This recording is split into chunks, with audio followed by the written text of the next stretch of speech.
I'll start right here in Calgary. I was taking a hairdressing course. And how I happened to meet my husband was because my best friend in Jacobson's hairdressing school asked me to come out on a date. And that was after she had finished her hairdressing course and she was working up north, and she came down to Calgary to visit her mother and her mother.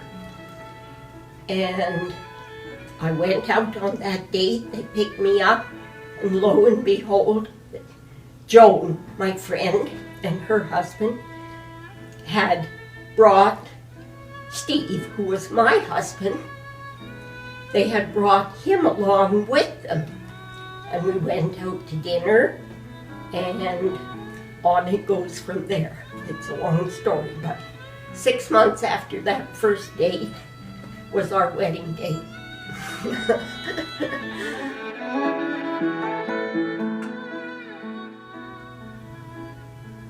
Well, I hate to tell you this, but he actually proposed to me that very first time we went out.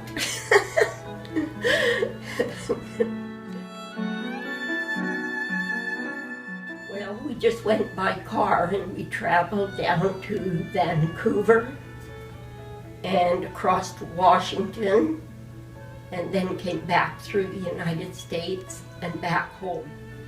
He just was my best friend, and we could talk. Not that I can remember, but I'll tell you one thing. We both loved dancing, and we went to a lot of dances, and he was a super good dancer.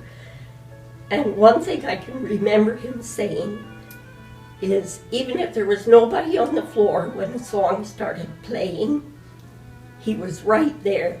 And I felt self-conscious because nobody else was on the dance floor yet. And he says, "Come on, do you think everybody is looking at us? Let's go." Getting closer to the end of our whole life, when he had cancer, and I was, I had him at home with me, and I wanted him to stay home, and he wanted to stay home until he died. And just that very closeness that I felt, being able to sort of nurse him along while he was no longer sort of the strong person. I sense him so close to me.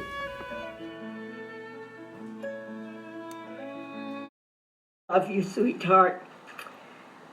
I love you so much.